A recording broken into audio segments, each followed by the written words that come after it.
안녕하세요.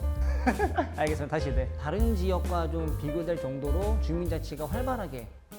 감사합니다. 말이 빠르거나 그렇진 않았어요? 네, 감사합니다.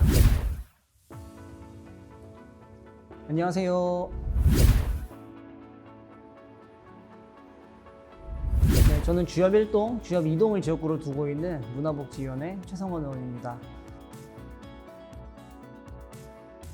저는 일산신도시가 입주할 때부터 이 지역에 좀 계속 살아왔습니다. 살아오면서 주변의 환경들, 이웃들을 보고 사각지대가 굉장히 많다라는 생각을 좀 했어요. 그래서 그런 사각지대에 있는 이웃들의 삶을 좀 개선해주기 위해서 우리가 법과 제도를 통해서 좀 개선해줘야겠다는 생각이 있었고, 그래서 이제 국회의 보좌진으로 일을 좀 시작하게 됐습니다. 국회 보좌진으로 일을 하다 보니까 아무래도 자연스럽게 지역이랑 같이 일을 해야 되는 부분인 거고, 지방자치로도 충분히 해결할 수 있는 부분이 많다는 걸 느꼈고, 그래서 이번에 좀 출마하게 되었습니다.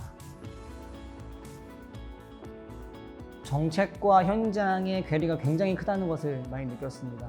이것은 누구의 잘못도 아니고 단지 현장의 목소리가 법과 제도를 통해서 정책으로 입안되는 그 과정 속에서 왜곡되고 축소되는 과정들을 좀 많이 봐왔거든요. 그래서 앞으로 의원 활동을 이제 3년 남았는데 하는 동안에도 현장의 목소리를 더 반영하기 위해서 좀 더 노력을 해야 되겠다는 생각을 했습니다.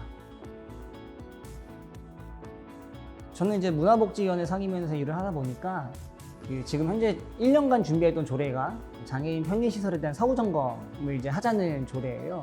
그런데 그런 이 사후점검은 사실 전국적으로 체계적으로 진행되고 있는 곳이 없고, 그래서 이제 좀 선도적으로 해보자라는 입장에서 조례를 준비하고 있는데, 1년 동안 준비를 하게 된 이유는 이상적으로는 굉장히 큰 틀에서 준비할 수 있을 것 같은데, 막상 법과 제도의 그 예산의 문제 이런 것들이 있다 보니까 계속 수정되고 축소되고 하는 과정들이 좀 있었어요. 그 1년간의 열띤 논의 과정들이 좀 기억에 남고 이제서야 좀 마무리되었거든요.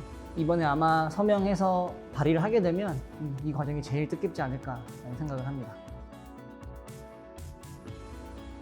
서로 다양한 사람들이 모여있는 곳이 이 공간이고, 그렇기 때문에 많은 시간을 가지고 서로 다르다는 점을 좀 이해하고서 대화를 끊임없이 해야 되지 않을까라는 생각을 좀 하고 있습니다. 그래서 끊임없이 대화를 하다 보면 1%의 공통점이 나올 거거든요. 그러면 그거라도 찾아가는 과정이 협치라고 생각을 하고, 현실에서 보기에 체력적인 소모가 있다고 보여질지 모르겠어도 저는 좀 그런 부분에 있어서 좀 최선을 다하고 싶습니다.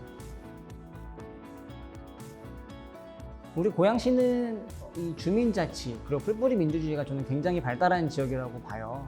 지금 현재도 보면 다른 지역과 좀 비교될 정도로 주민자치가 활발하게 시행이 되고 있는 동도 있고, 그리고 그뿐만 아니라 다른 문화생활도 충분히 저는 주민들 간의 연대가 이루어지고 있다고 보거든요. 첫 번째 그것이 강점이라고 보고요. 두 번째로는 일산의 테크노밸리, CJ 라이브시티, 방송 영상밸리 같은 이제 자족도시 시설들이 갖춰지고 있는데, 이것이 어떻게 보면 늦게 준비가 된다고 볼 수 있어요. 그렇지만 늦게 준비하는 만큼 다른 지자체의 성공 사례와 실패 사례들을 본받아서 한 번 더 좀 더 단단히 준비할 수 있는 어떤 강점이 되지 않을까라는 생각을 하고 있습니다.